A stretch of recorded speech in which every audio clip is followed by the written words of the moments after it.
Hello, good morning, and happy Saturday. Not quite as sunny as it has been for the last few weeks, but we're doing okay.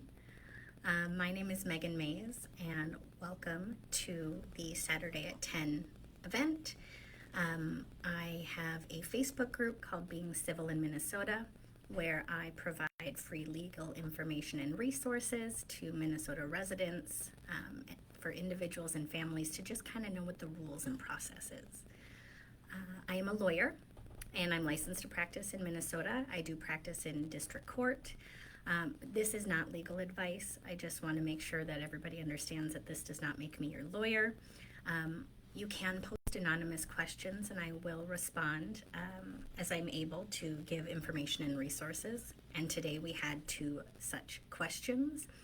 I do want to thank everybody for showing up, being proactive in the group. If you know somebody that would benefit from this free resource, please send them to the group Being Civil in Minnesota.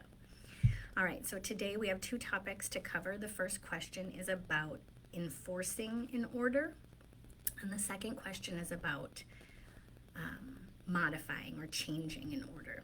So the first question says, my significant other found out he had a child from a one-time thing. We found out when the child was 4 due to being in foster care, and the county contacted him for paternity.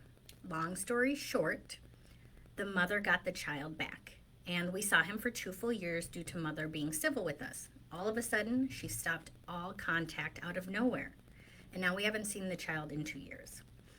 They don't know where the child is. They've been blocked on everything, and they are continuing to financially support the child. They don't know where the child or where the other parent is. They never showed up to court. They want to know, how do we get the child to see him? How do we find the other parent? 2 years is too long. We miss him so much. They've worked with 3 different lawyers in that time, and just recently they were awarded 50-50 custody as of June 1st. In Minnesota, there's custody and there's parenting time. So I reached back out to this member and I said, are we talking about parenting time, which is the schedule, 50-50 equal schedule, or are we talking about decision making, custody? And they confirmed that yes, they were awarded parenting time. So they want to know, now what?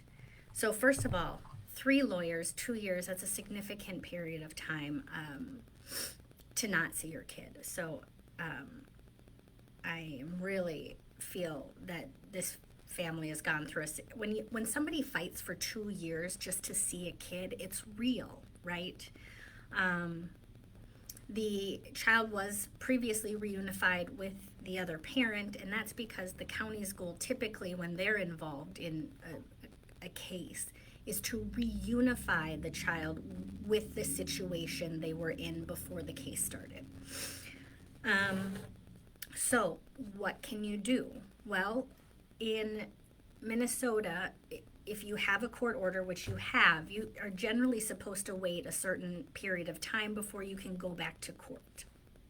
Now, it's been about 2 weeks since the order was issued, and so I want to make sure that you understand that judges are going to differ into how long it takes for them to find that a child has been withheld. So the statute that talks about enforcing parenting time is Minnesota Statute 518.175. And if a child is being withheld in violation of a court order, the court can order something called compensatory parenting time. And compensatory parenting time is permissive, it's not required. And typically how that works is the court would consider what kind of parenting time was denied, and then they would look at what kind of parenting time of a similar type and duration if it was a weekend or if it was daytime hours, or if it was a holiday. The court may consider those things in ordering the compensatory parenting time, but the one who was denied the parenting time gets to pick, and they have to do it within a year, unless the court orders otherwise, of course. If the child is continuing to be withheld, they can be fined $500. They could maybe perhaps have to cover your costs and attorney's fees. I know you said you had 3 lawyers.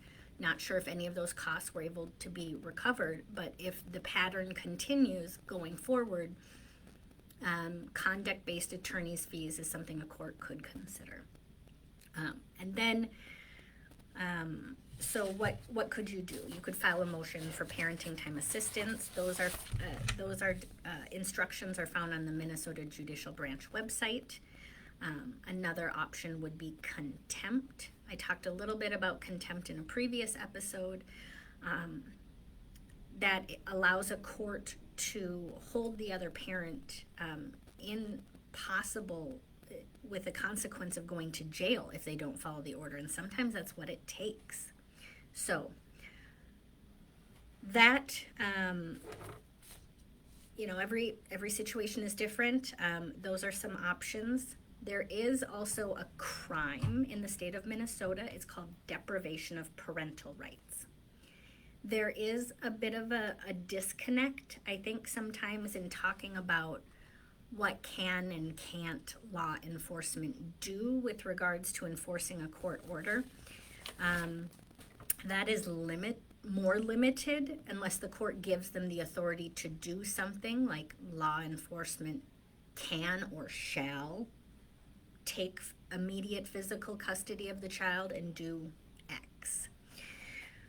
But what law enforcement can do is investigate and make criminal charging recommendations for crimes. And there's a crime in Minnesota called deprivation of parental rights, and that's 609.26. So if you are having an issue, law enforcement may not be able to go get the child, but they certainly could investigate the crime of being deprived of either custodial or parental rights. So the second question came from another individual, and they were talking more about wanting information on changing things. When there is a change in circumstances, a court can look at the current parenting time arrangement and see whether or not that remains in the child's best interest, or if there are facts and circumstances that may indicate a change is necessary. So I will read their question. Okay. My child has lived with my ex for 11 years. I was unable to provide for our child and did the best I could, but we agreed it was in her best interest to be with the other parent. This child is now 17 this summer, and now this parent is having concerns about the child's well-being. There is a step parent who is battling some depression since November of 23. But this person doesn't, they say that they find grace in this because this person has also been there. So I appreciate that this is not just a place to drag down other parents, but we can talk about concerns, right? So she is, there's been verbal abuse to this child. We'll go out of the way to make it more complicated for the child. For example, refusing to give the child her SS card and BC in order to get a job. So I'm guessing that means Social Security and birth certificate. This parent also just learned yesterday that they have a child together who is younger and now in truancy court. This joint child deals with mental health issues, which this parent believes is a concern in the other household. Do they have grounds to remove the child? Can the child choose just not to go back? How does this work? And then they said, sorry for the loaded question. To be fair, it does touch on quite a few different areas. But In Minnesota, you can ask to modify a parenting time agreement. When and how much you can modify that will depend on the facts and circumstances. Whether or not you're looking at moving towards more of an equal time, or whether or not you're thinking joint decisions regarding mental health need to be made. It's hard for me to say without knowing what the current situation is.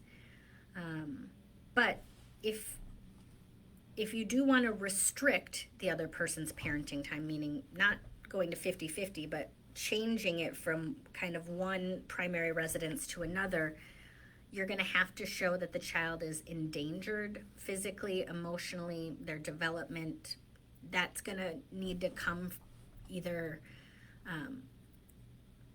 hopefully the child is getting services, mental health services. School is now over, so those school counselors that are so vital during the school year are not available during the summer, making resources for kiddos who are struggling less available, but there are still resources out there.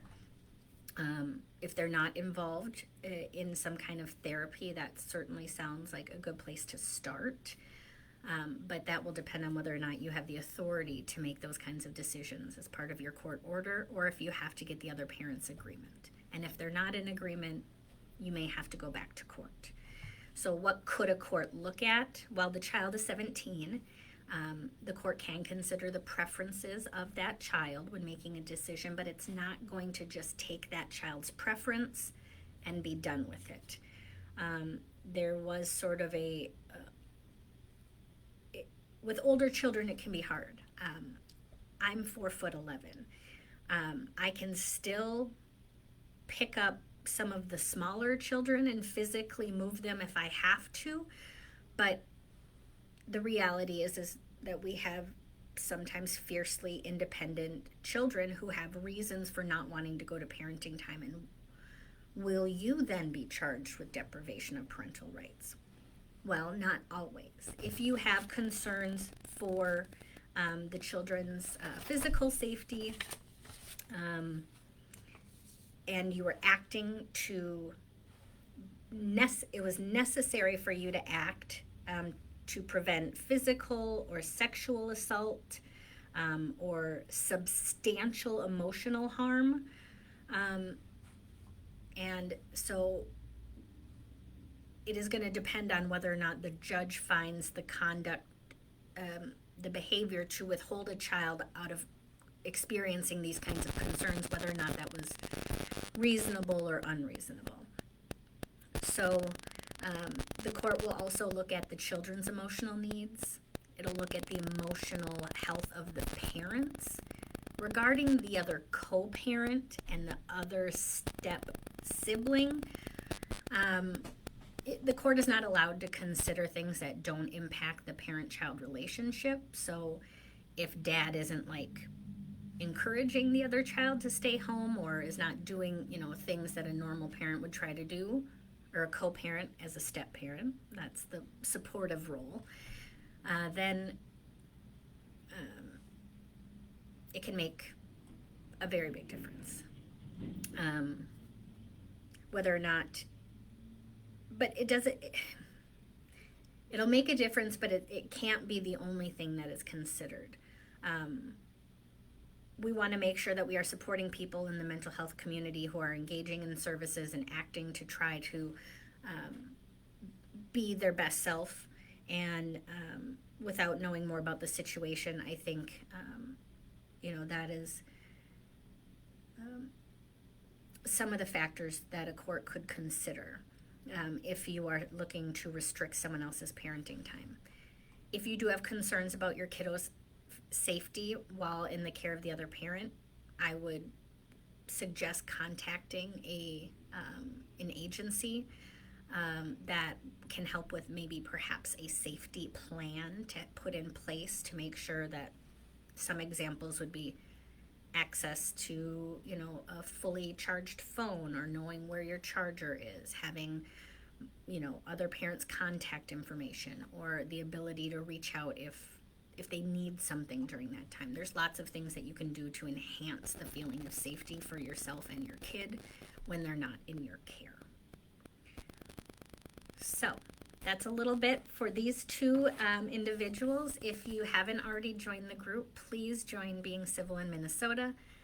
Share this resource. If you have questions or you have topics or myths that you want to know whether or not they're true, come on over, ask them on the site, and I will see you guys next Saturday at 10. All right, take care.